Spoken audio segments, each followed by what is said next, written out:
siguiente.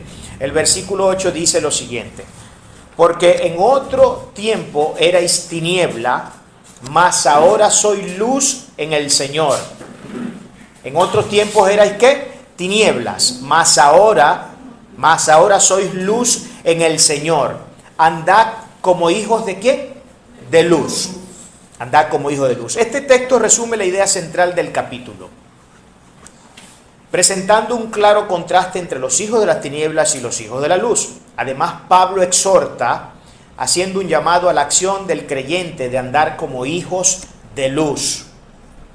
En el próximo verso pasa a explicar de manera sucinta lo que significa ser hijos de luz. Ahora, acá tenemos unos imperativos. Este contraste es importante que quede bien marcado y distinguido en el análisis del texto. Antes éramos hijos de luz, o de tinieblas más bien. Antes éramos hijos de tinieblas. Utilizo la izquierda para las tinieblas y utilizo la derecha ahora que somos luz, ¿verdad que sí?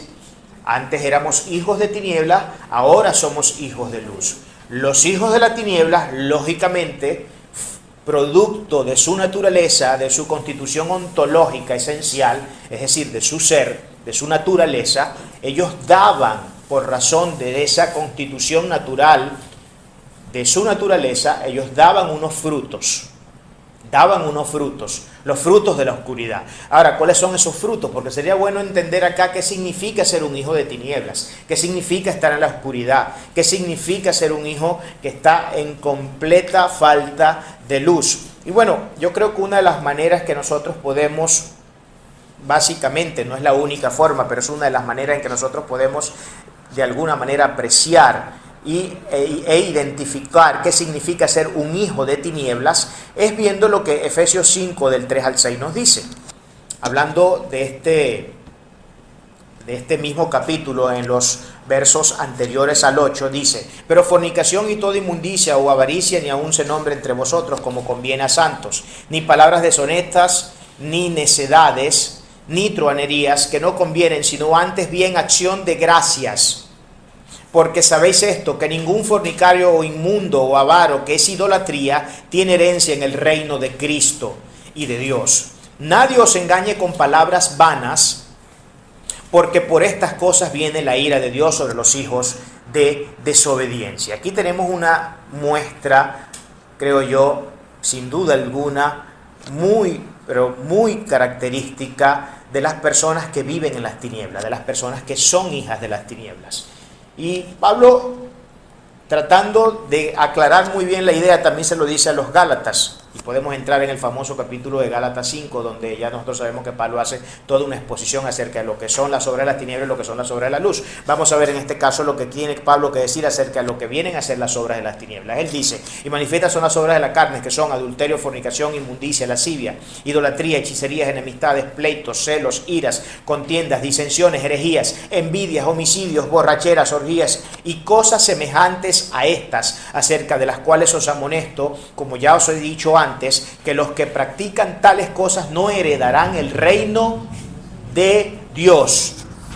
Los que practican tales cosas no heredarán el reino de Dios. Ahora, hay algo aquí importante que yo quisiera enfatizar. Ustedes saben que estos no son los únicos pecados que existen y que demuestran que una persona está en tinieblas. Porque fíjense lo que dice Pablo: y cualquier cosa semejante a estas, sobre las cuales os amonesto. Está diciendo Pablo que los únicos pecados de la carne no son solamente estos que él nombra acá, porque de hecho nosotros podemos comenzar a enlistar una serie de pecados que no aparecen acá, pero que se infieren por el contexto. Aquí nombra la lascivia tiene que ver con los desórdenes y las pasiones sexuales.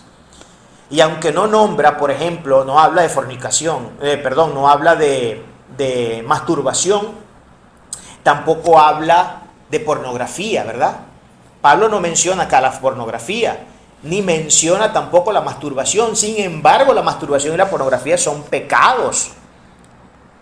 Son pecados y desórdenes sexuales en la persona. Son pasiones bajas de la concupiscencia del hombre. Hay muchos pecados. Hay gente que dice: no, pero ¿por qué fumar es malo si la Biblia no dice que fumar sea malo, ¿no? Eso es una ignorancia supina de las Escrituras, ¿no? Cuando nosotros no sabemos el sentido de cómo se debe estudiar la Biblia, por supuesto que podemos llevar a muchas conclusiones que son absolutamente erradas y podemos incluso validar algunas formas de pecado porque sencillamente no aparecen de manera directa dentro de la palabra del Señor. La palabra de Dios tampoco dice que tampoco habla acerca de las apuestas, de jugar cartas y todas estas cosas, pero se infieren por el contexto. Se infieren por el contexto. Y esto es importante que lo tengamos presente porque esta distinción tiene que quedar bien marcada. ¿Sabe por qué? Porque esta distinción nos hace entender y nos hace conscientes de cuáles deben ser nuestras labores como hijos de Dios. Si antes en las tinieblas teníamos todos esos frutos que acabamos de nombrar ahorita y que Pablo menciona y da exposición en el capítulo 5 de Gálatas, ahora en la luz, ¿cuáles son los frutos que nosotros debemos dar? Esa es la pregunta que tenemos que hacernos, porque entender cuáles son esos frutos que nosotros debemos dar como hijos de Dios nos llevará por ende no solamente a hacernos conscientes de ellos, sino a trabajar en función de dar esos frutos. Y es importante que un hijo de Dios dé frutos. Ciertamente nosotros no somos salvos por las obras. Es verdad, nosotros no somos salvos por obras, sino únicamente por la gracia de Dios, por la misericordia de Dios, por el amor de Dios. Sin embargo, y esta fue una idea que enfatizaron mucho los reformadores, pese a que no somos salvos por las obras, es importante el tema de las obras. Las obras son absolutamente importantes, porque las obras vienen a ser la manifestación visible y material de que hay un ser que ha sido realmente regenerado por Dios Todopoderoso. Si nosotros nunca damos frutos apacibles de justicia y seguimos conduciéndonos como la gente se conduce en el mundo, entonces, ¿qué testimonio estamos dando de haber sido regenerados en nuestros espíritus? No hay ningún tipo de testimonio que estemos dando en ese sentido, sino que por el contrario seguimos atados a los viejos vicios y a la vieja naturaleza de aquel hombre que todavía no ha sido expurgado de toda esa naturaleza, o más bien de toda esa conducta pecaminosa que nosotros teníamos en tiempos anteriores. Y esta idea creo que quiere quedar muy clara. Ahora, si nos vamos ya al próximo versículo, donde dice, porque el fruto del Espíritu es toda bondad, justicia y verdad. Acá Pablo explica lo que significa ser luz de forma un poco abstracta, lo que equipara al fruto del Espíritu. Equipara al fruto del Espíritu. De hecho, me encanta mucho que la versión, tanto en la pechita como en la textual, porque aquí estoy leyendo de Reina y Valera, pero la versión textual de la Reina y Valera y la versión pechita no habla de los frutos del Espíritu, sino que habla de los frutos de la luz, teniendo más consistencia con el contexto de toda la descripción y toda la exposición que Pablo viene haciendo en este capítulo. Tiene mucha más consistencia con lo que Pablo viene explicando acá, porque el fruto del Espíritu es en toda bondad, justicia y verdad. ¿Y cuáles son esos frutos del Espíritu? De una manera sucinta, Pablo los presenta nuevamente en Gálatas 5, diciendo del versículo 22 al 23, mas el fruto del Espíritu es amor, gozo, paz, paciencia, benignidad, bondad, fe, mansedumbre, templanza. Contra tales cosas, dice el apóstol, no hay ley. Entonces, ya vimos lo que significa ser un ser de tinieblas, un hijo de las tinieblas. Es dar todos esos frutos de la carne. Ahora, un ser de luz se demuestra nuevamente, y tengo que ser enfático en esta idea, en los frutos que produce. En los frutos que produce. Si somos luz, debemos producir bondad, justicia y verdad. Eso es lo que la palabra de Dios dice. Eso en una forma muy abstracta, porque aquí Pablo nos está dando una explicación muy concreta y específica de lo que tendrían que ser cada uno de los frutos del Espíritu. Pero sí acabamos de leer Gálatas, donde aunque sigue siendo una exposición sucinta acerca de lo que vienen a ser los frutos del Espíritu, sin embargo da una explicación un poco más amplia y tiende a ser un poco más específico en cuáles son precisamente algunos de esos frutos que ya nosotros los acabamos de leer. Me encanta mucho una frase que dice Spurgeon. Quiero leer lo que dice Spurgeon, para que entendamos cuál es nuestra responsabilidad como hijos de luz, porque tenemos una gran responsabilidad como hijos de Dios con la que cumplir, no solamente delante de Dios, sino también delante de los hombres y delante de la sociedad en general. Spurgeon dice, la Biblia no es la luz del mundo. Charles Spurgeon, el príncipe de los predicadores. La Biblia no es la luz del mundo, la luz es la luz de la iglesia. La Biblia es la luz de la iglesia, no del mundo. Pero el mundo no lee la Biblia. ¿Sabe qué es lo que lee el mundo? Dice Spurgeon, el mundo lee cristianos. Eso es lo que el mundo lee, a los cristianos. El mundo no lee la Biblia, el mundo lee cristianos. Tú eres luz del mundo, termina diciendo Spurgeon. Impresionante esas palabras. La Biblia no es la luz del mundo, la Biblia es la luz de la iglesia, ciertamente. La Biblia es la luz de la iglesia. ¿Y quiénes son los que se constituyen en la luz del mundo? Los seres humanos que han sido llamados, que han sido redimidos por Dios. Porque somos nosotros los que tenemos la labor de llevar esta gloriosa palabra a todas las naciones. De hacer que esta palabra sea conocida ya no solamente por nosotros, sino por la gente que está dentro de nuestra comunidad, por la gente que forma parte de nuestra familia, por la gente que forma parte de nuestro círculo de amistades. Tenemos el imperativo moral, porque esto es un imperativo moral y ético, de llevar esta gloriosa palabra a la comunidad, llevar esta gloriosa palabra a la familia, de llevar esta gloriosa palabra a todos los lugares donde nosotros hacemos vida. Si soy estudiante, a la universidad. Si soy trabajador, a mi lugar de trabajo. Si soy padre, a mis hijos. Y tenemos la responsabilidad de llevar esta palabra. Y tenemos la responsabilidad de llevar esta palabra a todos los lugares, correcto. Es correcto, a todos los lugares tenemos que llevar esta palabra del Señor. No podemos quedárnosla para nosotros. Imagine un hermoso árbol. Un hermoso árbol, bien hermoso, dando los frutos más exquisitos y dulces entre todos los árboles. Tal árbol se vuelve completamente codiciable, deseable desde su raíz hasta la última hoja de su tope. Así somos de deseables y codiciables los hijos de la luz. Así somos de deseables y codiciables los hijos que damos frutos del Espíritu, los que obedecemos la gloriosa palabra del Señor.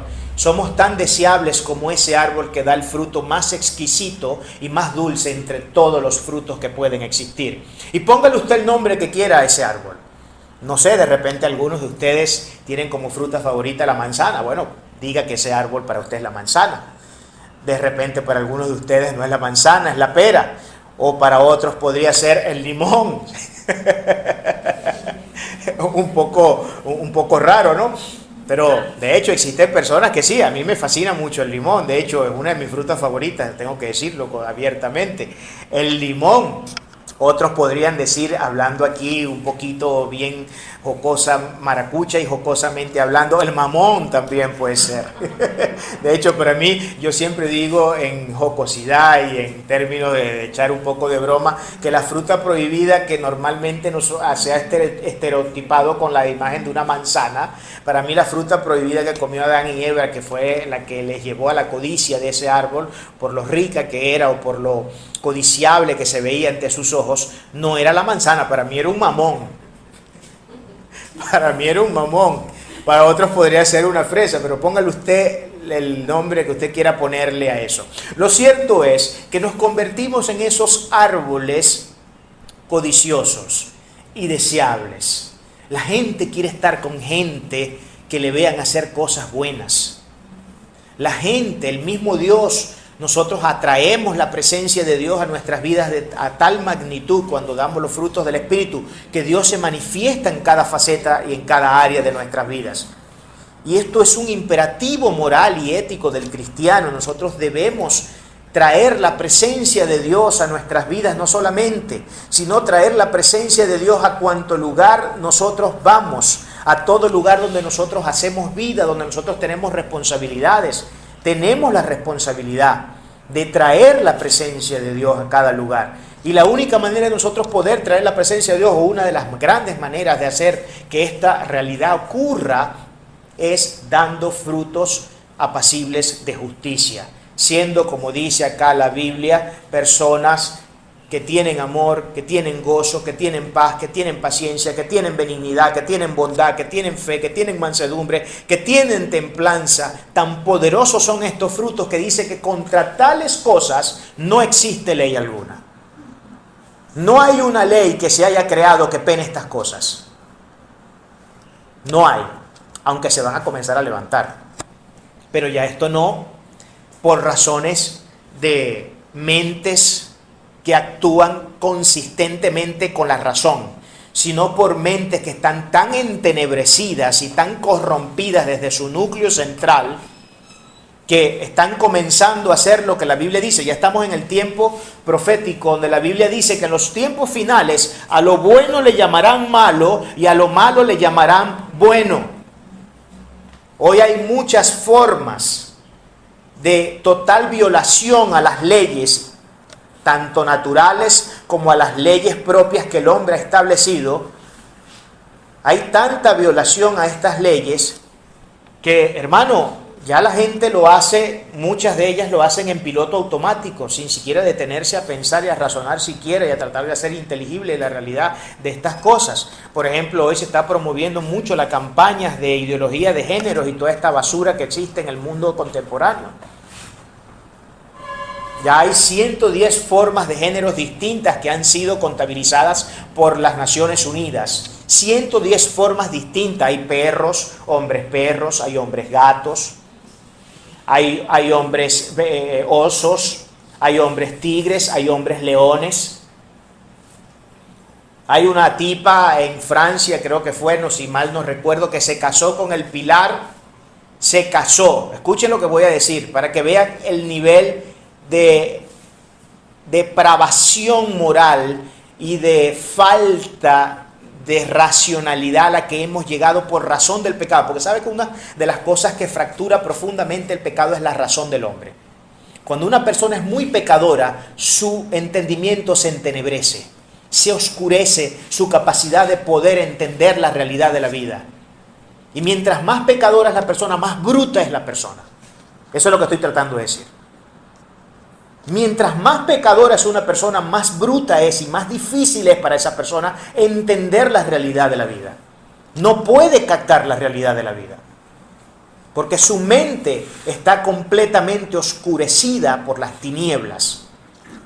Completamente oscurecida. Entonces todas estas formas hoy, parece ser que ni coquito le pica a la gente, ¿no? Entonces tenemos todas estas formas de género y como les acababa de decir, hubo una mujer que se casó con el pilar de una estación de tren en Francia, para que tenga idea de los niveles de neurosis que hemos llegado en la sociedad contemporánea, para que tengan idea del nivel de neurosis que hay.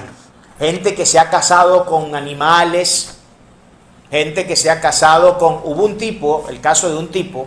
Estoy queriendo dar estas ilustraciones porque necesitamos entender el problema que tenemos en nuestra sociedad de turno. Porque a no ser que entendamos estos graves problemas que tenemos, no vamos a poder saber diagnosticar la realidad de las cosas y a la vez lo importante de esto es que una vez reconocida la condición en la que el mundo está, yo debo tomar decisiones. Yo debo tomar decisiones y accionar en función de esas decisiones. Tengo que hacerlo. Hubo un hombre violador que violó a una de las tantas víctimas y al tipo lo agarraron y lo iban a meter preso. Y el tipo pregunta, ¿y en qué cárcel me van a meter preso? ¿Y dónde más te vamos a meter? ¿En la cárcel de los hombres? No, pero es que yo no soy hombre, yo soy mujer. Y como las leyes de esos países ya han integrado dentro de su constitución el hecho de que tienen que respetar la autopercepción de cada ser humano sin negarle lo que ellos dicen y creen ser, pues el Estado no se vio en otra más que tener que meter al tipo en una cárcel de mujeres porque él dijo que era mujer, que no era hombre. ¿Y saben qué ocurrió cuando lo metieron en la cárcel de mujeres? Violó a 4 mujeres más. Esas son las consecuencias lógicas de un mundo que ha perdido la razón y que se ha vuelto neurótico, estúpido. De un mundo que no sabe coordinar ni sacar cuentas, no sabe sumar, no sabe sacar la cuenta de cuánto es 1 más 1, no sabe cuánto es 2 más 2. ¿Y por qué estas cosas están ocurriendo? Porque están nuestras mentes completamente entenebrecidas por el pecado que ha cubierto, que ha arropado cada una de nuestras neuronas. Todo el cerebro de un ser humano que funciona de esa manera está completamente arropado, cubierto por el entenebrecimiento de las tinieblas y por eso han perdido la razón. Y a esto se han sumado mentes brillantes e intelectuales. No crea que esto es cuestión de la gente común allá afuera, del vulgo, de la gente que no tiene estudios universitarios y que no ha podido tener la oportunidad de prepararse en la vida. No, filósofos, científicos que suscriben estas ideas estúpidas. Estas cosas están pasando en nuestro mundo actual. Pero hay mucha gente que no tiene idea de estas cosas. Y hay un adormecimiento tremendo en el pueblo de Dios. ¿Y sabe cómo podemos notarlo? Tanto es el adormecimiento que hay en el pueblo de Dios, que hay muchas iglesias que están suscribiendo estas ideas. Hay pastores que hoy mismo desde el púlpito están diciendo que tienen que respetar la autopercepción subjetiva de la persona. Si él dice que es un gato, usted tiene que entonces, como dice que es un gato, usted tiene que darle comida de gato. Y no se le ocurre a usted levantar la voz diciendo que las cosas no son así y que lo que es un hombre loco, porque entonces le sale cárcel por eso. No se le ocurre decir eso. Gracias a Dios en nuestro país todavía no se ha legislado con este tipo de aberraciones. Pero no crean, esto es cuestión de tiempo que ocurra. Es cuestión de tiempo, estamos en una cuenta regresiva, hermano, y tenemos que hacernos conscientes de esto. Estamos en cuenta regresiva. Sea en este gobierno en el que venga, pero cualquier gobierno, sea de derecha, de izquierda, del medio, de arriba, de abajo, azul, verde o rosado, cualquiera sea el gobierno, va a legislar en algún momento sobre estas aberraciones de la realidad. Porque esto va a pasar. Y es que está profetizado que ocurra, hermano. La palabra no dice que en los tiempos finales las cosas van a ser mejores y que los buenos van a ser más buenos y que va a haber más gente buena. No, al contrario, la palabra dice que va a haber una degeneración moral a tal nivel que, bueno, hemos llegado a este nivel de locura y de neurosis dentro de nuestra sociedad de turno. Esto es una centuria de psicópatas, hermanos. Es una centuria de gente absolutamente loca que ha perdido la razón, que ha perdido la capacidad de poder ver las cosas en su realidad. Es importante que tengamos presente que hemos sido llamados a ser hijos de luz. Hijos de luz.